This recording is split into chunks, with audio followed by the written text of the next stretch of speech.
tema de hoje é Monte Sinai e Monte Sião, as semelhantes manifestações de Deus na entrega da Torá e na descida do Espírito Santo.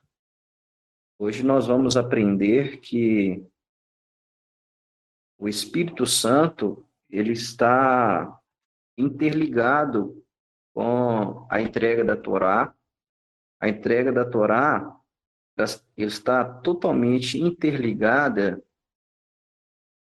com a manifestação e o poder do Espírito Santo. Porque nós só conseguimos e conseguiremos viver de acordo com a palavra, de acordo com a Torá, que significa a instrução de Deus, nós só vamos conseguir viver de acordo com a instrução de Deus se nós estivermos habitando dentro de nós o Espírito Santo. De outra forma, nós não conseguimos viver de acordo com a palavra.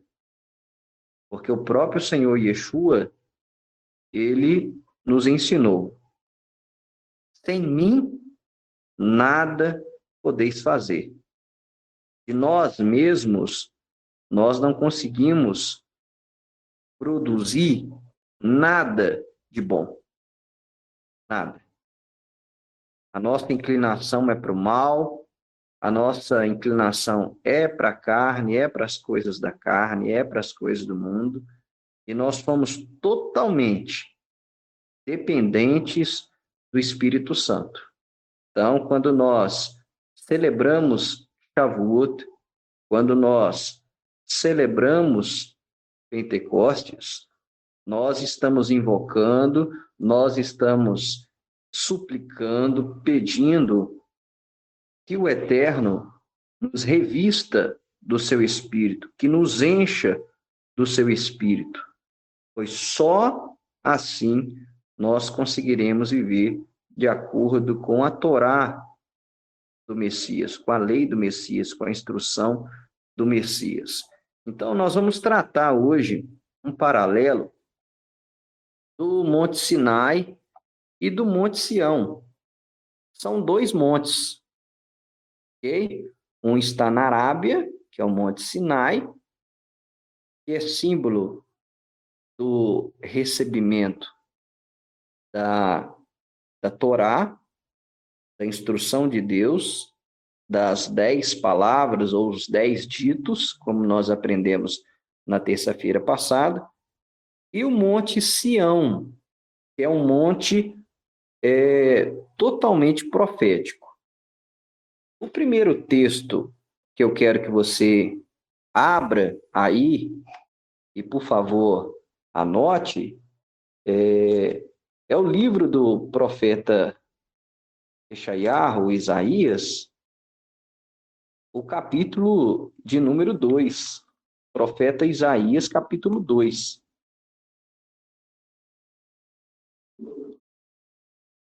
É um texto muito conhecido.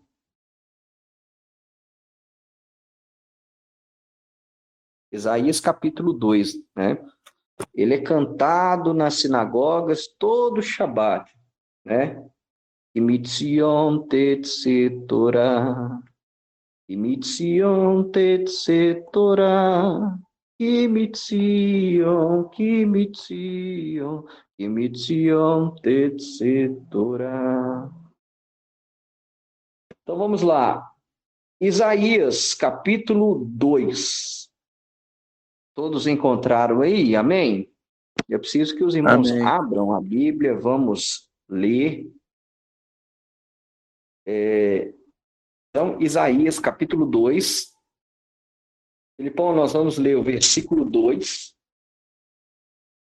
e o versículo 3 e o versículo 4. Então, Isaías 2, 2-4. Alguém pode ler para a gente o versículo 2? Isaías, capítulo 2, versículo 2. Nos últimos dias, o monte do templo do Senhor será estabelecido como o principal, será elevado acima das colinas, e todas as nações correrão para ele. É o 2 e o 4? Não, só o 2, Tina, por enquanto. Ah, Então, tá. como é que está aí no seu? Nos últimos dias, o monte do templo do Senhor será estabelecido Monte do como Templo? é, Perdão, o nome, o Monte do Templo. isso. Ok.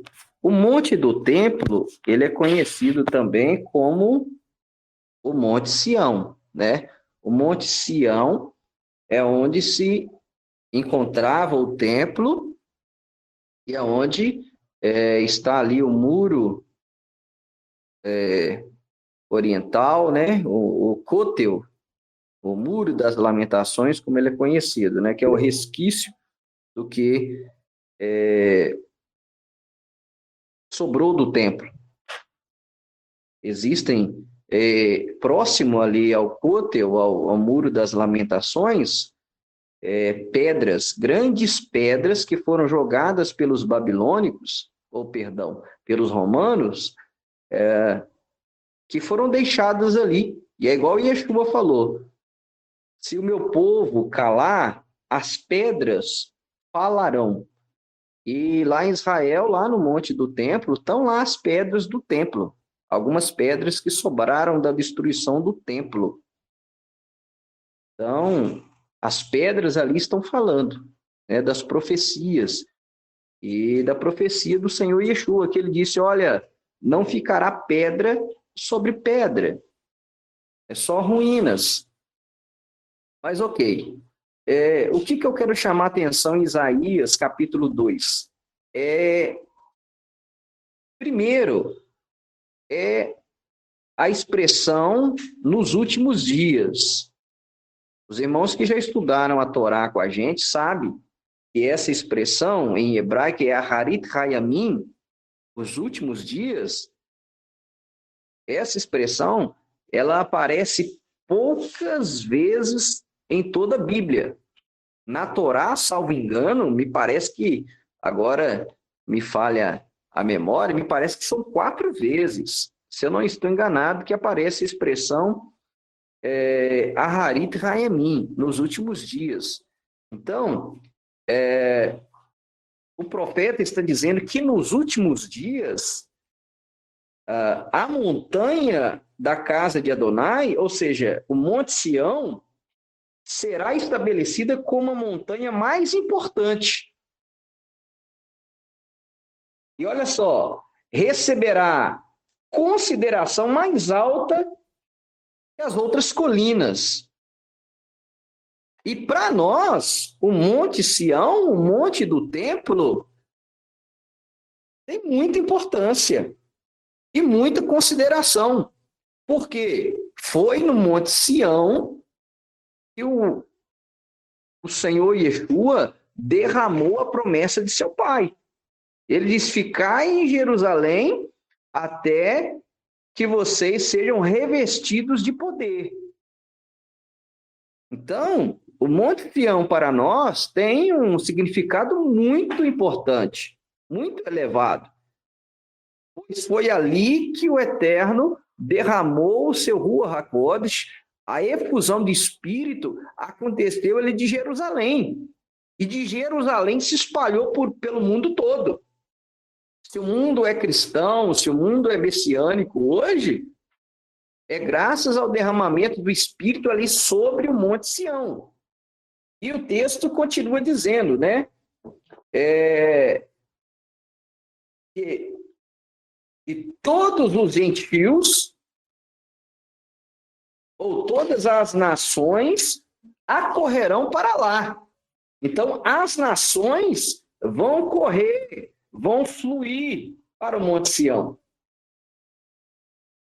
E aí o verso 3 diz: muitos povos irão e dirão: venham, subamos à montanha de Adonai, a casa do Deus de Jacó. E aí o versículo 4 conclui: ele nos ensinará seus caminhos e andaremos nas suas veredas. E aí o texto diz, olha que interessante, pois de Sião procederá a Torá, a instrução de Deus, e a palavra de Deus de Jerusalém. Então, o texto diz que é de Sião que procederá a Torá. Mas qual a Torá? A mesma. Só que agora, na revelação do Mashiach, do Messias, a Torá do Messias. Então, esse texto de Isaías, capítulo 2, versículo 2 a 4, primeiro, ele é um texto profético, que aponta para quê? Para o final dos tempos. Primeiro ponto, é para o final dos tempos. E que para o monte Sião, para o monte do templo, vão afluir as nações. Para quê? Para receber do monte Sião a Torá. E a Torá que saiu do monte Sião em Atos capítulo 2, foi a Torá na ótica do Messias. Então, hoje, quando os gentios, quando os das nações se voltam para Jerusalém, como se tem voltado, se voltam para o Monte Sião para aprenderem a Torá, mas a Torá na visão do Messias, na ótica do Messias, isso mostra e aponta, primeiro, que nós estamos vivendo os últimos dias. Segundo, este é o mover profético dos últimos dias. Eu fico muito grato ao Eterno por estar vivenciando isso, por estar podendo experimentar e vivenciar esse mover profético dos últimos dias que está nos quatro cantos da terra. Não são só brasileiros que estão restaurando as raízes judaicas da fé e das Sagradas Escrituras. É o mundo inteiro. Então, nós da comunidade messiânica da reconciliação, nós somos privilegiados, porque nós estamos fazendo parte do mover profético dos últimos dias. Porque hoje, quando eu olho para a igreja cristã, eu vejo como ela está definhando e está de mal a pior. Como parece infindável as coisas que estão acontecendo na igreja evangélica. Então, eu louvo ao Eterno por estar vivenciando esse mover profético dos últimos dias. Nós estamos vivenciando o mover profético dos últimos dias. E nós, irmãos, é aquilo que eu sempre ensinei. Quanto mais você recebe de ensino, de instrução, aumenta para você a responsabilidade de praticar. Porque tem muita gente dentro do catolicismo, do espiritismo, do protestantismo, pessoas sérias, idôneas, e que não tiveram o privilégio de receber o ensino e a instrução que nós estamos recebendo. E eles estão lá porque não receberam aquilo que nós estamos recebendo. Então, nós seremos os mais indesculpáveis de todos de não praticar a Torá do Messias. Seremos os mais pecadores de todos, porque nós estamos recebendo o mover profético dos últimos dias. E se isso não fizer que nós venhamos vivenciar, de fato, esse poder, esta unção, seremos, como diz o apóstolo Paulo, indesculpáveis. Então, vamos então para o Monte do Templo, vamos para o Monte Sião. Atos dos Apóstolos, capítulo 2. Abra sua Bíblia aí em Atos dos Apóstolos, capítulo 2. Vamos ver as semelhanças da manifestação, das manifestações do Eterno em Shavuot. Então, vamos lá. Atos, capítulo 2. Abra aí sua Bíblia em Atos, capítulo 2, a partir do versículo 1. Diz assim: chegou a festa de Shavuot, e os crentes estavam todos reunidos em um só lugar. Em um só lugar.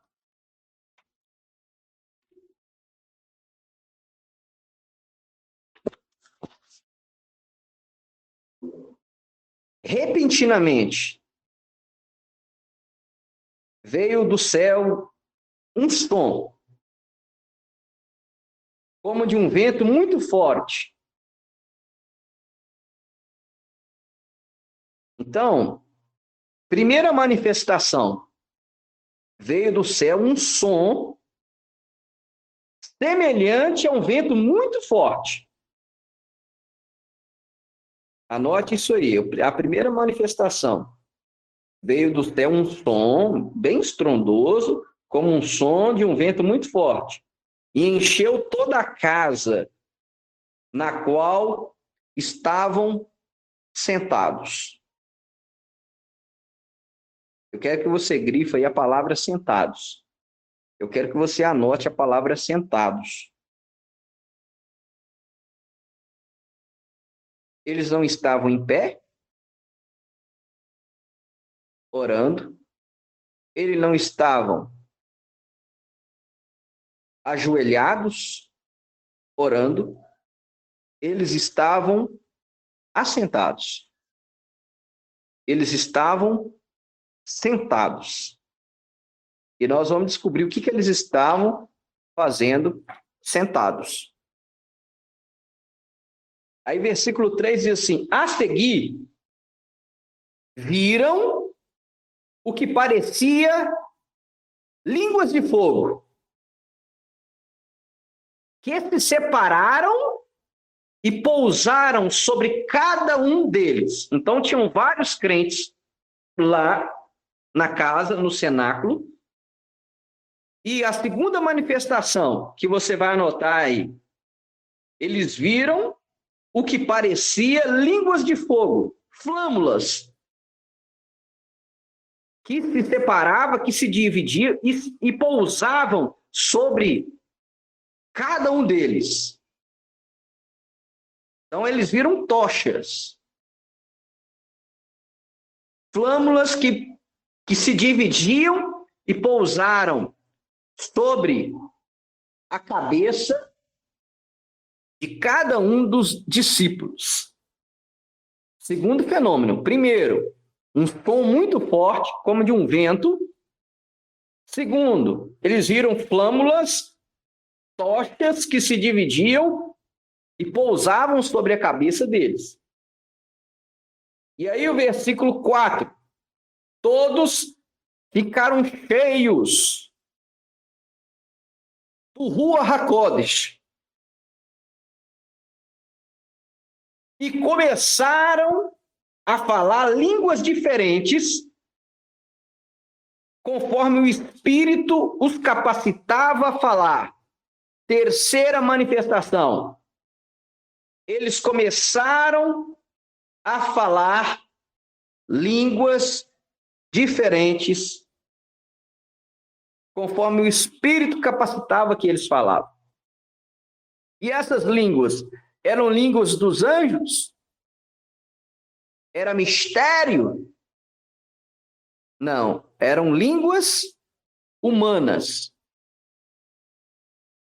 Versículo 5.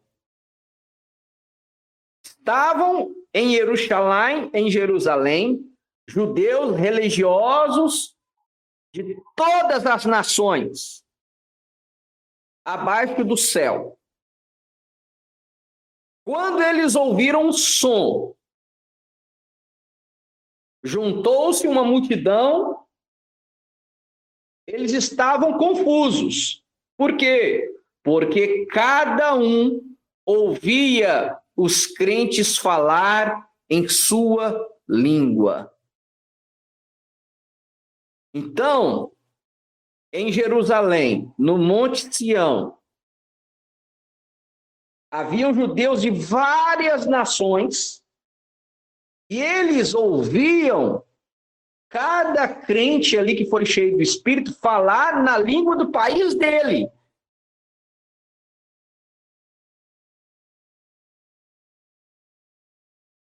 Totalmente maravilhados, eles perguntaram: como isso é possível? Não são todas essas pessoas da Galileia? Como as ouvimos falar em nossa língua materna? Somos partos, medos, elamitas, habitantes da Mesopotâmia, Judéia, Capadócia, Ponto, Ásia, Frígia, Panfilha, Egito e de partes da Líbia próximas a Cirene, visitantes de Roma, judeus de nascimento e prosélitos, judeus e prosélitos. O que são prosélitos?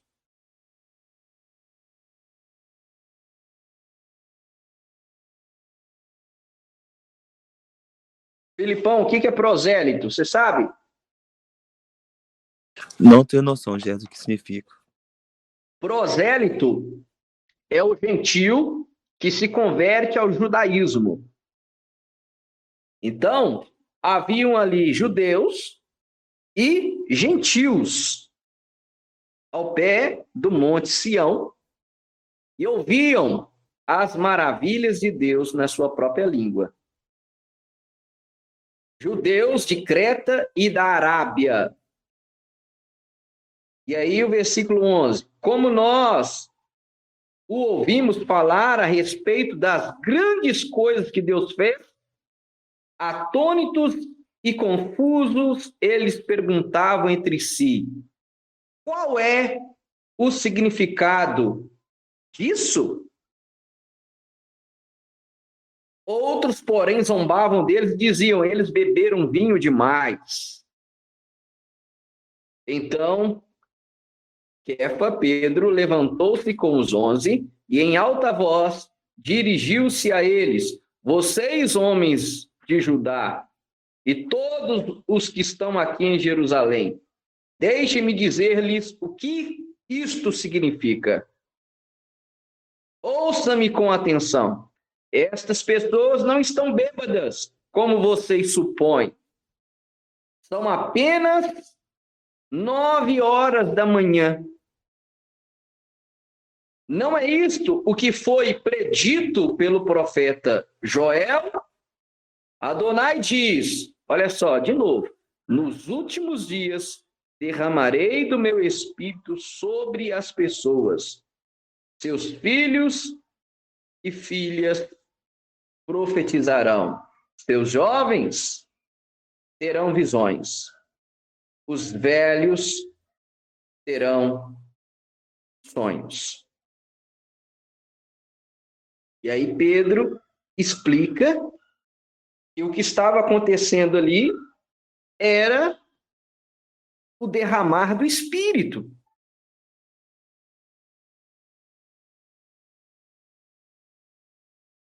E para que serve o derramar do Espírito? Para que serve ser cheio do Espírito? Diferentemente do que os pentecostais aí, aqueles que se denominam pentecostais, acham que ser cheio do Espírito, buscar o Espírito Santo, é só falar em outras línguas, em línguas dos anjos, e sapatear, e rodar, e rodopiar. O próprio Senhor Yeshua, ele colocou o propósito. Quando ele pediu para os discípulos ficarem em Jerusalém. Aí eu quero que você volte no capítulo 1,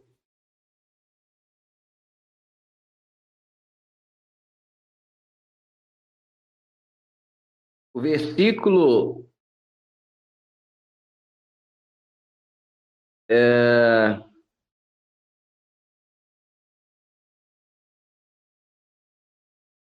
versículo 4, Atos 1:4.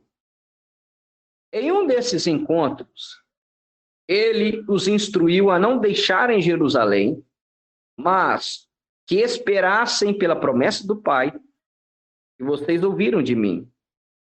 Porque Yohanan, João, imergia as pessoas na água, mas dentro de poucos dias vocês serão imersos no Ruach HaKodesh, no Espírito Santo. Enquanto estavam reunidos, eles lhe perguntaram: Senhor, é nesse tempo que você vai restaurar a autonomia a Israel? Ele respondeu: vocês não precisam saber as datas ou os tempos. O Pai os mantém sob sua autoridade, mas receberão poder quando o Ruach HaKodesh descer sobre vocês, e serão minhas testemunhas em Jerusalém, em toda a região da Judéia, Samaria, na verdade, até os confins da terra. Então, Yeshua, aqui no versículo 8, ele dá o propósito da pessoa receber o Espírito Santo, dos discípulos receberem o Espírito Santo. Nós recebemos o Espírito Santo para sermos testemunhas. E a palavra que no grego, ela é muito feliz. Porque a palavra no grego aqui para testemunha é mártir. É mártir.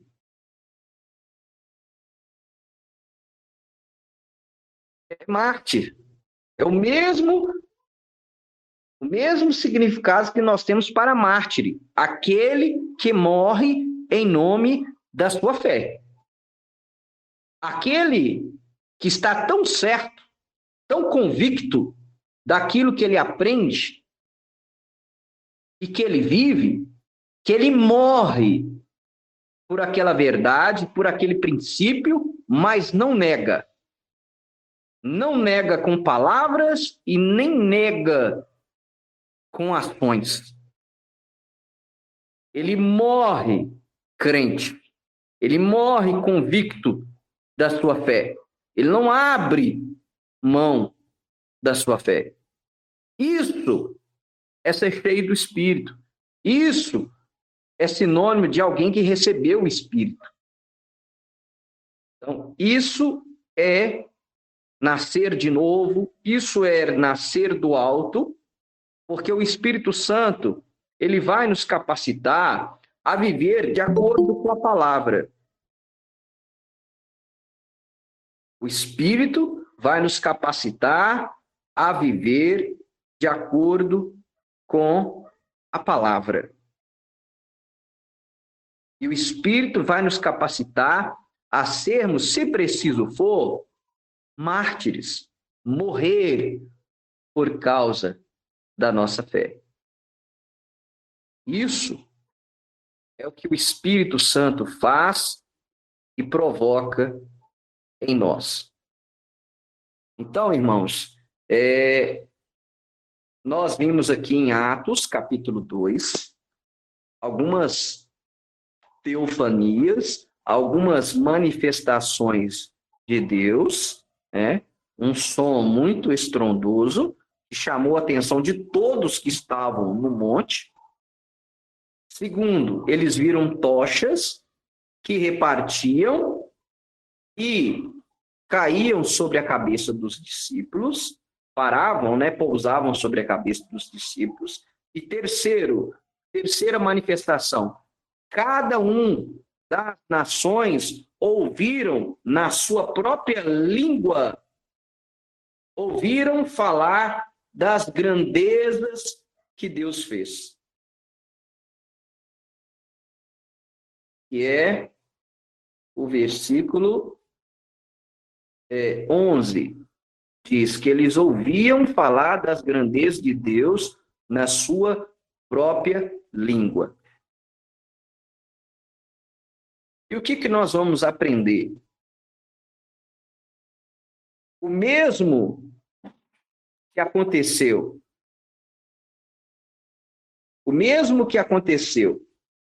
no Monte Sião, aconteceu no Monte Sinai. O mesmo que aconteceu no Monte Sinai, aconteceu no Monte Sião. Nós vamos agora para Êxodo.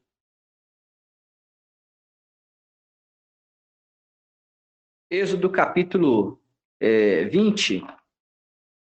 Toda a festa de Shavuot, nós lemos alguns textos, né?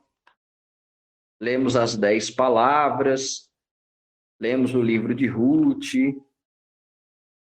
e lemos Êxodo capítulo 20, versículo 18, irmãos. As nossas versões, o tradutor fez questão de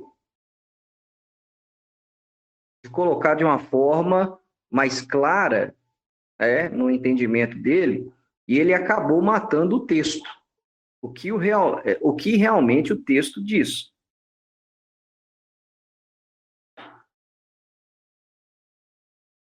Então, o irmão que achou Êxodo 20, 18, pode ler para a gente. E todo o povo viu trovões e relâmpagos, e o sonido da trombeta, e monte fumegado. E o povo, vendo isso, retirou-se e pôs-se longe.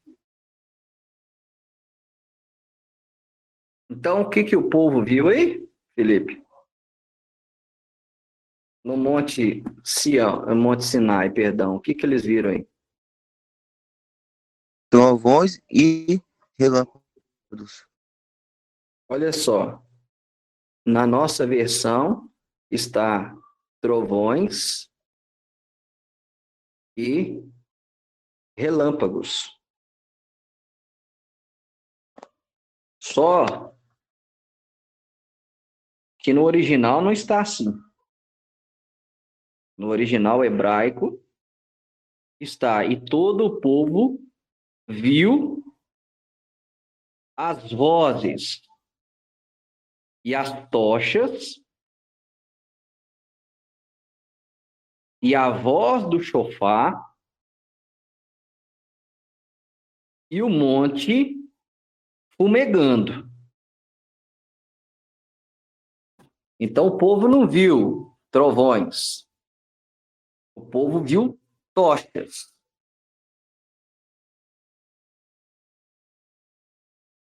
E o povo viu vozes. Aí, qual que é a explicação rabínica desse texto? E todo o povo, né, na nossa versão, via trovões. Rabi Yohanan ben Zakkai explica assim este versículo: vozes não são vistas, porque no original está que eles viram vozes, mas sim ouvidas. Também trovões só podem ser ouvidos, e não vistos. Então, trovão é o estrondo, relâmpago que é visto. Então, Rabi Yohanan ben Zakkai explica: vozes não são vistas, mas sim ouvidas. Também trovões não podem ser também trovões só podem ser ouvidos e não vistos. Mas o sentido exato da frase é que o povo percebeu as vozes que acompanharam os trovões.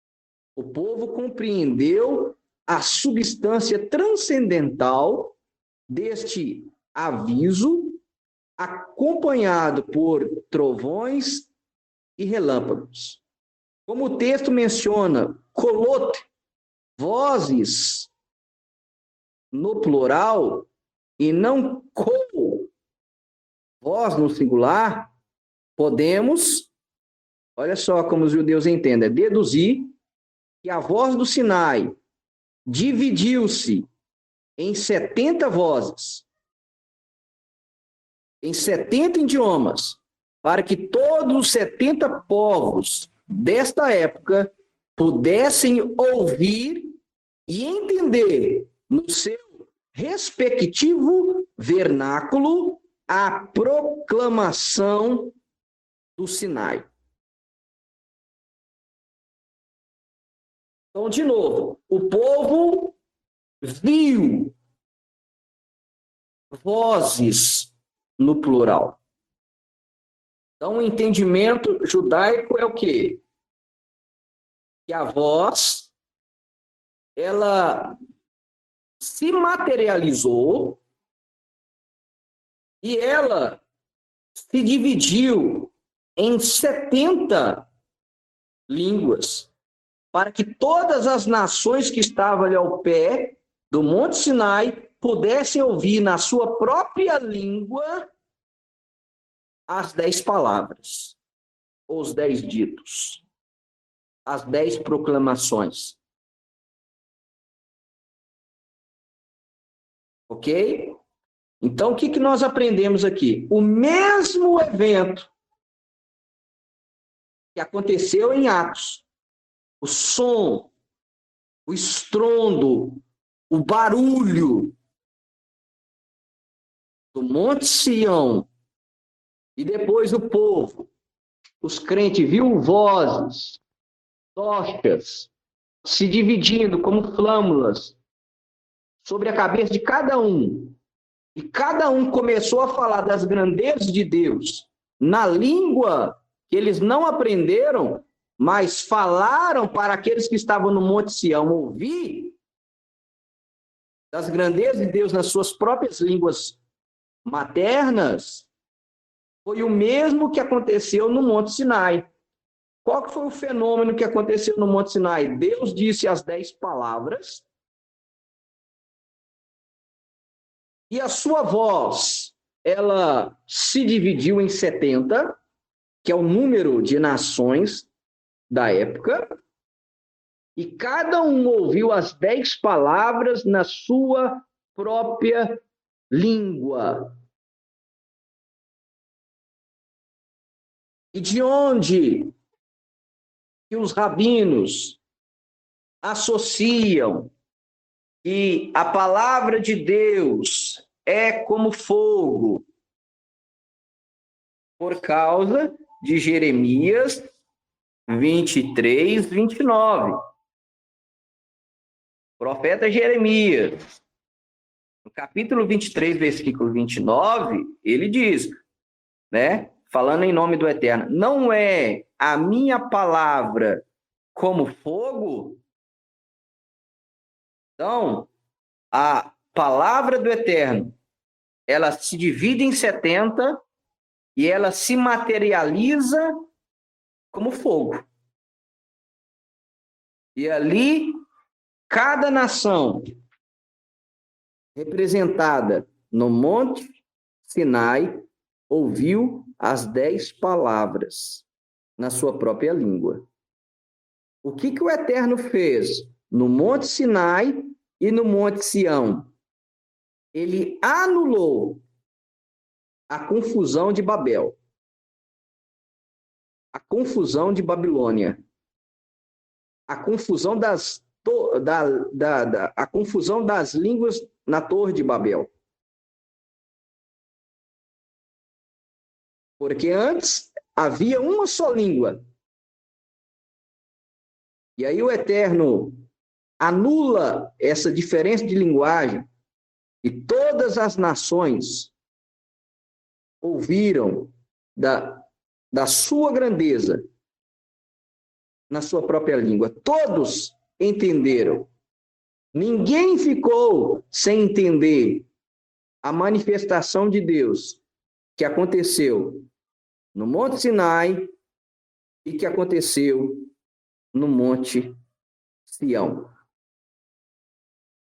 E aí, o comentário rabínico ainda diz, em outras palavras, aquilo que a voz do shofar proclamou no Monte Sinai não apelou exclusivamente ao coração, à consciência do povo de Israel, mas sim aos corações de toda a humanidade.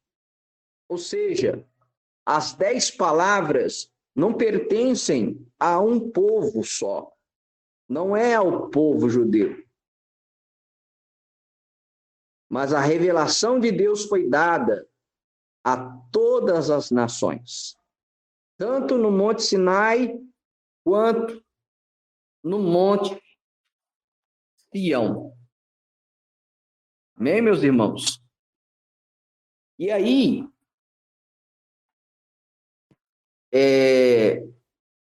eu quero voltar para o texto de Atos para falar um outro segredo.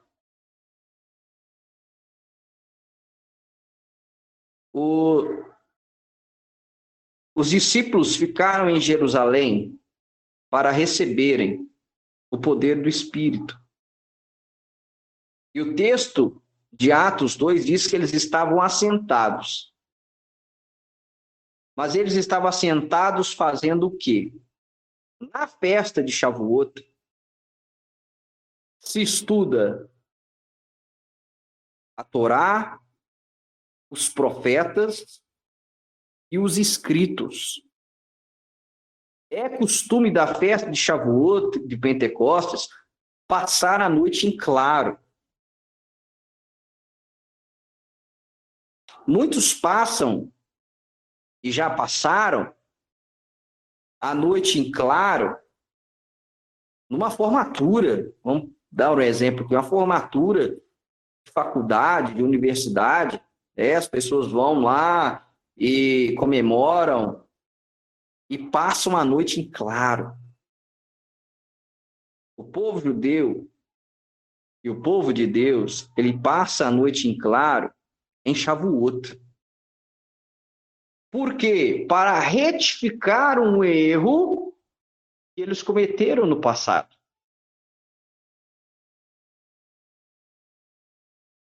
Não adianta errar, desculpa, e não procurar retificar o erro, reparar o erro cometido.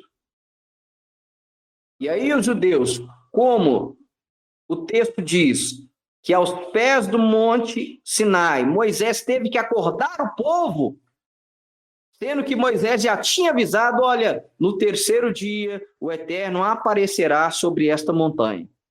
E aí o povo dormiu. Moisés teve que acordar o povo.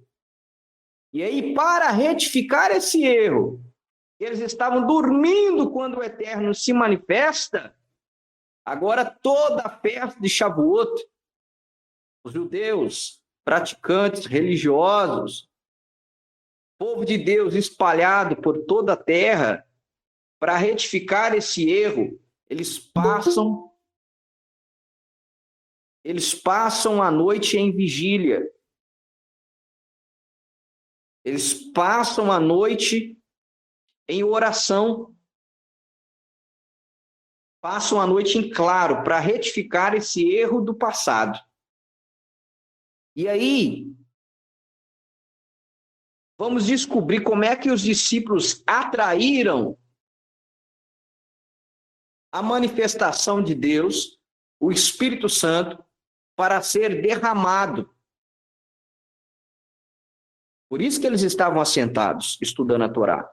E aí eu vou citar o Talmud de Jerusalém, Hagigá 77b. Ele diz assim: meu pai, Abuia, era uma das grandes personalidades de Jerusalém. Tendo chegado o dia em que eu devia ser circuncidado, ele convidou todas as grandes personalidades de Jerusalém, instalou-as numa casa. Colocou Rabi Eliezer e Rabi Yehoshua em outra casa. Quando os convidados acabaram de comer e beber, começaram a bater palmas e a dançar. Rabi Eliezer disse a Rabi Yehoshua: enquanto estes passam o tempo à sua maneira, vamos passá-la a nossa. Começaram então a dedicar-se às palavras da Torá, passando da Torá aos profetas e dos profetas aos hagiografos, aos escritos. Desceu do céu um fogo que os envolveu.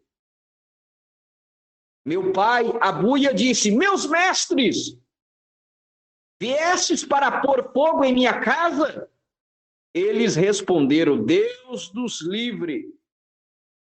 Mas nós estávamos sentados, fazendo um colar. Fazendo um colar com as palavras da Torá. Passávamos da Torá aos profetas e dos profetas aos escritos. E eis que essas palavras se tornaram alegres como eram quando foram dadas no Sinai. E o fogo começou a lambê-las como as lambia no Sinai. E de fato, quando estas palavras foram pela primeira vez dadas no Sinai, foram dadas no fogo, como está dito em Deuteronômio 4:11. E a montanha ardia em fogo até o centro do céu. Meu pai, Abuia, disse-lhes então: meus mestres, como é essa força da Torá, se este filho permanece vivo? E eu o consagrarei ao estudo da Torá. Então perceba, irmãos, aqui está o segredo de o que os discípulos estavam fazendo assentados. Eles aprenderam do mestre Yeshua, ficaram em Jerusalém. Segundo, ficaram em Jerusalém esperando a promessa. E aí começaram a fazer o colar. Começaram a dedicar-se às palavras da Torá, passando da Torá para os profetas, dos profetas para o escrito, e de repente, como diz o texto, houve um grande estrondo, um grande som, e aí o fogo da Torá, as palavras começaram a pegar fogo e a repousar sobre a cabeça de cada um deles.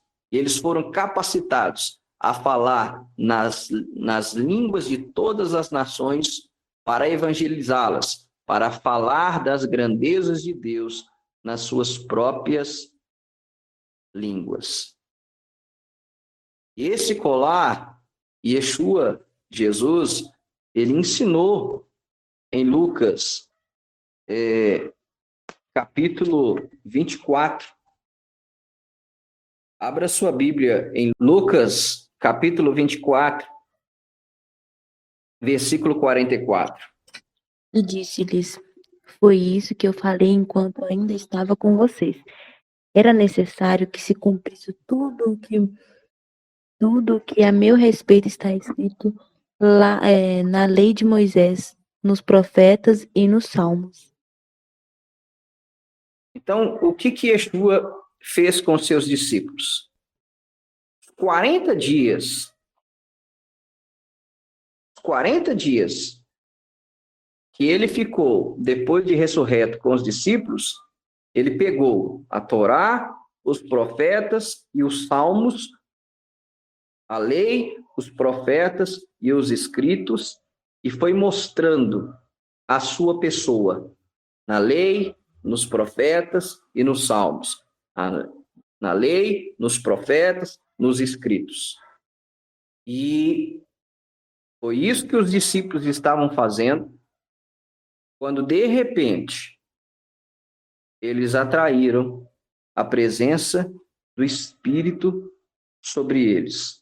E há um ponto interessante de mencionar, porque Shavuot, Pentecostes,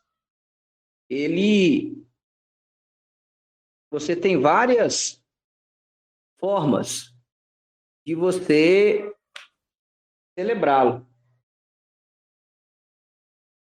Então, Yeshua ter ficado 40 dias com seus discípulos, ele quis simbolizar que, assim como Moisés subiu ao monte para trazer a Torá dos céus, Yeshua fica com seus discípulos 40 dias, e aí sobe aos céus para derramar o Espírito Santo. Então Moisés sobe ao monte e fica 40 dias. E ele sobe ao monte para trazer a Torá. Yeshua fica 40 dias com seus discípulos, os instruindo, e sobe para derramar o Espírito Santo sobre eles. E aí, quando você pega, por exemplo, o Targum de Êxodo 19 e Êxodo 20, e você compara com Atos, capítulo 2,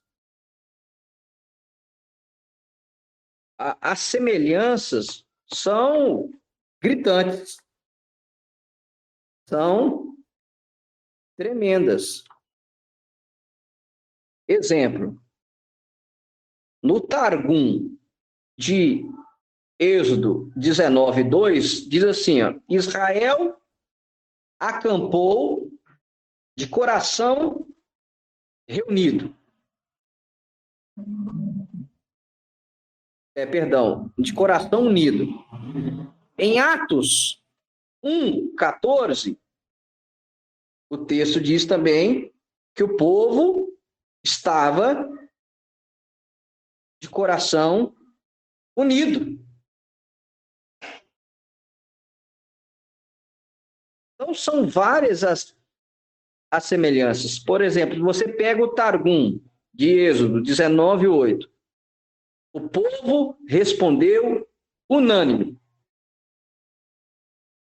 Atos 2, 14 e 34, todos os crentes estavam unânimes em oração, na palavra, etc. Então, há muitas semelhanças quando você pega o Targum de Êxodo 19 e de Êxodo 20 e compara com Atos, capítulo 1, capítulo 2, capítulo 3. São muitas as semelhanças. E para ver se os irmãos estão antenados, o que é o Targum mesmo? O Targum é uma paráfrase, vamos dizer assim, não é só uma interpretação, é uma paráfrase de, do texto da Torá hebraica, traduzido para o aramaico. Então, o Targum é isso. Trazendo do hebraico para o aramaico de uma forma que os ouvintes que estavam voltando da Babilônia entendessem como que antigamente se entendia o texto da Torá. Então, isso é o Targum. Então, irmãos, o que eu queria trazer para os irmãos hoje? Aquilo que aconteceu no Monte Sinai, aconteceu no Monte Sião. Aquilo que aconteceu no Monte Sião, aconteceu no Monte Sinai. Então, é a mesma manifestação. Aquilo que aconteceu em Atos 2 é uma reprise, é uma repetição daquilo que aconteceu no Monte Sinai, na entrega das 10 palavras, na entrega dos 10 mandamentos. Então, quando Yeshua disse para ficarem em Jerusalém e até serem revestidos de poder, ele estava dizendo que era necessário para os discípulos ficarem em Jerusalém para receberem poder, capacidade, potência, virtude, unção, para poder serem mártires, para poderem viver de acordo com a Torá. Então, o que é que nós vamos celebrar em Shavuot, em Pentecostes? Nós não vamos só lembrar, né, da entrega da Torá, dos 10 mandamentos que foram ditos. Nós não vamos só comer comidas típicas, comidas à base de leite, porque a Torá é chamada de leite, e aí a gente come tudo que é derivado de leite. Nós não vamos enfeitar a congregação com folhagens, com folhas, com flores, porque a tradição diz que o Monte Sinai floresceu quando a Torá foi entregue. Mas além de enfeitar a igreja, a congregação, com plantas, com flores, com folhagens, de prepararmos alimentos à base de leite para lembrar da entrega da Torá, lermos as 10 palavras, os 10 mandamentos, lermos o livro de Ruth, conforme a tradição, lermos Êxodo 19, Êxodo 20, passarmos a noite em vigília, orando, estudando a palavra. O foco nosso é pedir ao Eterno para que ele nos revista de poder. Em Shavuot, nós buscamos aquilo que os discípulos buscavam: revestimento, poder. E vocês receberão poder para ser minhas testemunhas. Então, o que nós vamos buscar na festa de Shavuot, que se estenderá em uma vigília, nós vamos buscar poder, virtude, dínamo, unção, para sermos testemunhas, mártires, como está lá no grego, se preciso for, morrer por causa da nossa fé. Jamais negarmos os nossos princípios e os nossos valores. Isso é Shavuot. Isso é Pentecostes. Amém, meus irmãos? Shalom, shalom, meus irmãos.